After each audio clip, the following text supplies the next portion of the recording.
All right, everybody, 10 Tampa Bay Chief Meteorologist Bobby Deskins here. I wanted to do a specific video on the earthquake that occurred in Turkey last night, our time. It was about 8:30 our time, Eastern time. And the quakes keep coming, right? And that's pretty typical. You get these aftershocks. So let's go right to the map right now. Here is a look at the globe. You can see this area in the upper right-hand corner here. Obviously, that's where the quake occurred. So we'll zoom in there. We'll show you some of the details of it, and then I'll talk about some of the plates that they look at. And this is what we look at. Look, the Earth's crust is floating on the surface, basically, of the Earth, if you will. And these plates are always moving around. Some of them are going like this. Some of them are going under other plates. This particular plate is called a transform plate. And that's where the two plates are kind of going like this, and every now and then one will jut over. Okay, that's a pretty good one. That's very, very similar to the San Andreas fault in California. A lot of people are familiar with that. That's a transform slip strike is what they call that as well. Here's what it looks like as far as the numbers now. So what you're seeing, the colors that you see, the yellow, the green, the blues, those have to do with the earthquakes and how long ago they occurred. So the big one that happened yesterday at 8:17 p.m. Eastern Standard Time is this green area right in here. All right, 7.8. Number one, that is huge. That is a very big earthquake. Number two, it was only about 11 miles deep. Now, the shallower that is, the more it shakes the surface. So that's getting there. You can have some deep ones that don't shake you as much, but look, that size at that depth, it did a lot of damage.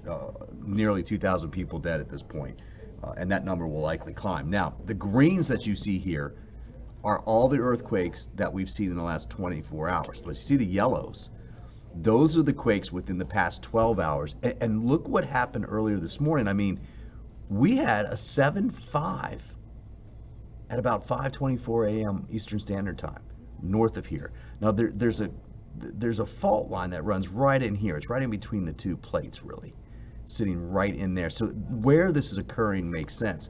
But guys, that is huge. A 7.5. This is just going to spread out the damage that's occurring there. So they're still in the midst of dealing with all of this, and unfortunately, it looks like it's going to continue for some time. Let me get this back up here for you. Now, let's talk a little bit about the plates. I don't want to keep you long here, but I just want to explain some of this, how this works. The Arabian plate sitting down here, okay, and it kind of goes right in this area. This is the leading edge of the Arabian plate. The African plate sits out over here. This is the northern edge of it, right in here, all right? The Anatolian plate, and that's the one that sits right here over Turkey, and then you've got the Eurasian plate north of it. So you got this Anatolian plate over Turkey, and you got this small Aegean one right here, and then you got the Eurasian one above all of that, okay? What's happening is these two are sliding parallel to each other. It's called a transform fault, okay? And every now and then, those lines are lined up. Every now and then, one will jut over into the other. And these types of faults don't push into each other like we have some where they'll be pushing underneath a plate, and it forces one of the sides up. You get those out in the middle of the ocean, you get big-time tsunamis, right? This is a little bit different, but these types of faults, these strike-slip faults, can really shake the ground. And apparently, obviously, that's what we've seen out there now. Now, I just kind of looked at some of the history along this fault, and it's not exactly in this exact area where it's happening now, but along this fault here, you can see 7.1, 7.8, but you got to go back a while. I mean, the 90s had a bunch that were pretty strong there as well, too. So this little stretch, kind of, I think it looks something like this, something like that. Those are the hot areas, the hot zones for earthquakes in the Turkey area. Now, let's talk about strength. Comparing what this one was, the 7.8, that's pretty much equivalent to when Mount St. Helens erupted in 1980. As far as the power, you notice you get up to 8.0. This was just below it. That's equal to the world's largest nuclear test, and Russia did that. That's the type of power, the strength that this thing had. You should see some of the data coming out of Japan where they felt the aftershocks would kind of ripple through the earth.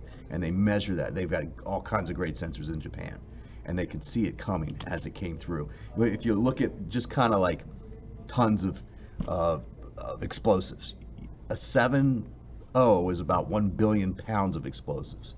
An 8 is 33 billion. So this was just below that. That kind of gives you just a little bit better idea of the amount of energy there. Now, it is typical to continue to see all of these aftershocks after a big quake like this. Things will slowly settle down, but you have to remember that there's been a lot of damage in this area to the buildings there. And even a small aftershock at this point can take down a building that's been really damaged by some of the stronger quakes there. So we'll be keeping the latest on it for you here at 10 Tampa Bay. We'll have some more stories coming in this afternoon at noon. In fact, we're going on in just a few minutes. And then, of course, CBS News will be keeping us updated throughout the afternoon and evening hours with video coming out of there now. It's just really hard to watch. All right, that's it, guys. Thank you for watching.